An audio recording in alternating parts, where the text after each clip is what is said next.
ಸಿರಿಗೆ ಒಲಿದು ಸೌಂದರ್ಯ ಸರಸ್ವತಿ ಧಾರೆಗಿಳಿದು ಆಹಾ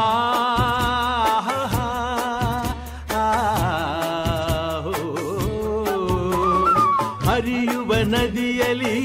ಜಾಡಿ ಕೂವನದಲ್ಲಿ ನಲಿಯುತ್ತ ಓಲಾಡಿ